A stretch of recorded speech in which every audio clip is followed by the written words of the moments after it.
This is the American dream, baby. Look, I worked here for 5 years just so I could substitute teach for a week. Now, we got so much to talk about, so let's get right to the headlines.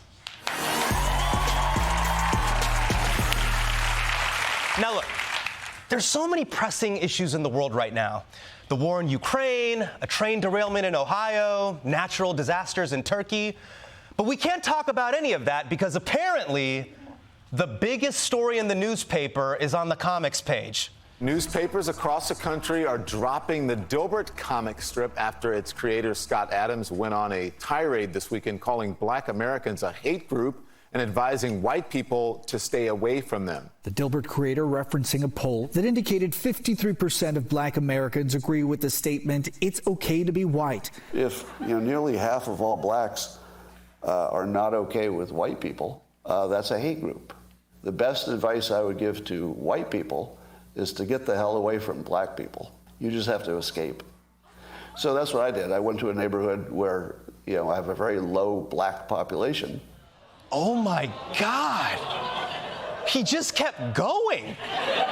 He's like, black people are a hate group. White people should stay away from black people. I stay away from black people. And Kanye heard this and was like, whoa, my brother, pace yourself. By the way, Scott Adams, why do you have a podcast? You have one of the most successful comic strips in the world, but you're podcasting at youtube.com/Real Coffee with Scott Adams? Like, why? Bro, you got rich off of doodles. Take the W. Be happy. The guy who created that cool S thing from middle school wishes he could be you. Now, I'm gonna be honest with you guys. It's been a minute since we talked. And I've rubbed shoulders with the Illuminati. And I've noticed one thing about a certain type of rich person. When they don't have problems of their own, they have to just make up problems just to make their lives interesting. Right? They're just like sitting at home in the jacuzzi like, what if I tweet about trans high school swimmers? I can guarantee you, J.K. Rowling had zero opinions about trans people when she was on welfare. By the way, this is why I think we need a wealth tax. We need a wealth tax, not for infrastructure or schools, none of that Bernie shit. Rich people, this is for your own good. The wealth tax is actually a shut the up tax. Spend more time working, kissing your loved ones, getting groceries, being a normal person. Because normal people don't hate black people. We're all too busy hating that one squeaky wheel on the shopping cart. But let's move on to one of the greatest debates of our time. No, I'm not talking about how much cocaine a bear can do. I'm talking about the COVID origin debate, which is heating up this week. And this just in, an updated classified intel report saying that the U.S. Department of Energy has assessed that the source of the COVID-19 pandemic likely came from a China lab leak. But there is one major caveat. Sources at the Department of Energy tell CNN that the report has, quote, low confidence. Low confidence? How can you conclude something with low confidence? That's not a conclusion. I think the word you're looking for is guess. By the way, conclusion with low confidence is such a boy move. Like, you know what I mean? Like you're dating someone and they go, babe, what are we? And you're like, Sarah, I can tell you for sure, I don't know. Now, even though they had low confidence, the Department of Energy came out and said COVID was a lab leak. And now every idiot I went to high school with is like, apologize to me right now, Hasan. I told you I was right. And if your hand is bigger than your face, you're gay. Now, to everybody touchdown dancing about this, how long have you been rocking with the Department of Energy?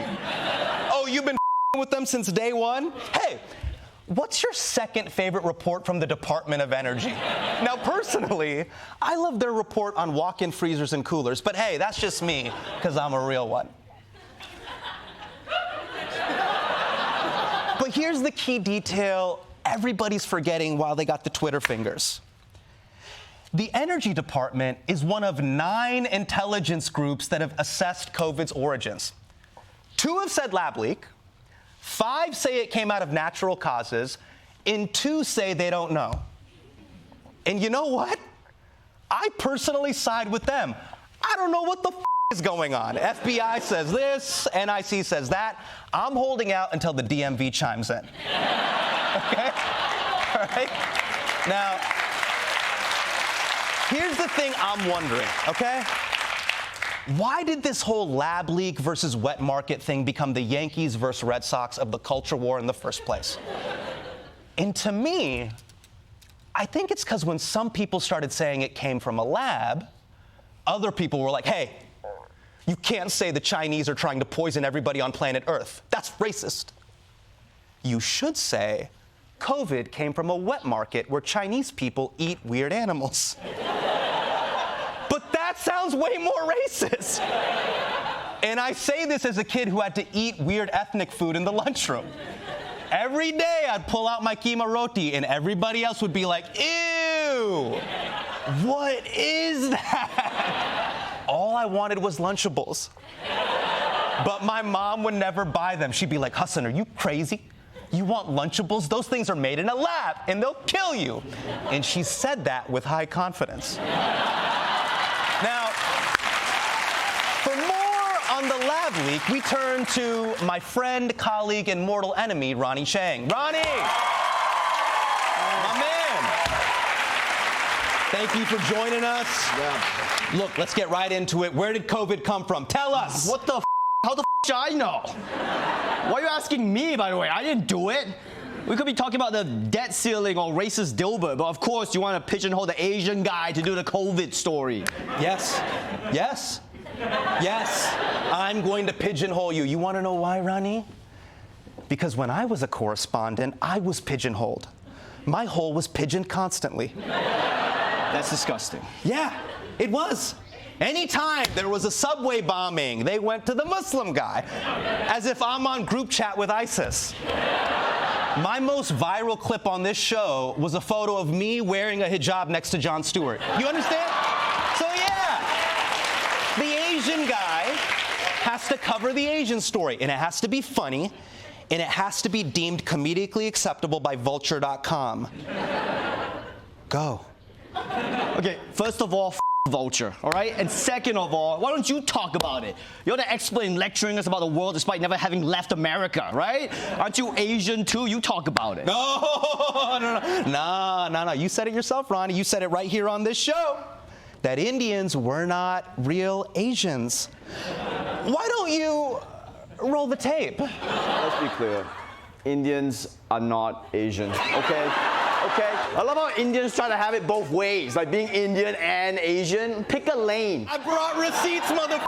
Okay, well, yeah. how about you keep your receipts for one of your 50 Air Jordan shoe boxes, all right? Yeah, I said it. You didn't have to roll the tape, because I'll say it again right now. Indians are not Asians. And by the way, I'm more than just Asian, all right? I also live in Australia, so why don't you ask me about kangaroos? Fine, Ronny, tell us about kangaroos. All right, well, I'm glad you asked. Well, there's red giant kangaroos, and then there's gray ones. And the red ones can jump 10 feet high, and they have claws that can rip your dick off through your jeans. No one gives a shit about kangaroos. Okay, stop talking like an angry Snapple cap. You don't get to decide what is on this show, Ronny. I'm the boss. I decide, Ronny. What do you mean you decide? You're a guest host, okay? The operative word is guest. Guest in my house, okay? I'm not your token Asian guy. I'm in movies now. I was in Megan. Oh. Yeah. Oh. You hear that? Oh, you were in the movie Megan in theaters right now? Hey, what was your role in Megan? I played a token Asian guy at the tech company. But it was satire. It was satire. Oh, that's weird, because I could have sworn that I'm your boss right now because it says my name on the desk. It says The Daily Show with Hasan Minhaj, which, by the way, that's my real name, Ronny Chieng. I'm Ronny Chieng. I'm Ronny Chieng. Is also my real name, you idiot. It's on my birth certificate. Or should I be like you and get a name that you refuse to spell phonetically, and then when everyone mispronounces it, you cry to Ellen? Oh, it's spelled Hasan, and they called me Hasan. I'm so oppressed. back some emotion. I showed some vulnerability, unlike you. I showed some other emotion besides anger. It's something you might not be familiar with. Oh, no. I know you know all about anger. You love a job where you can rage about evil corporations in America, but as soon as the NBA reaches out about the Celebrity All-Star Game, you jump at the chance to score 0 points. 0 points. Ronnie, stop it. Come on. Stop this. Stop. You stop it right now. We can't be fighting like this. There's white people here. How are we going to stop Asian hate if we hate each other? Oh, you're right. I'm sorry. I'm just lashing out because I actually love The Daily Show, and I'm scared you're gonna get canceled like your Netflix show, whatever it was called. It's called Patriot Act. It doesn't matter, okay? Because despite our differences, you're right. We do have a bigger responsibility to the Asians and the Asians watching this. Because when we fight, the white people win, and we can't have that. Exactly. We got to bring this segment home. So let's each say something nice about each other and show some emotional growth. What, are you serious? I'm dead serious. All right. Hasan, you're good at managing hair. Thank you. Your energy is not always annoying.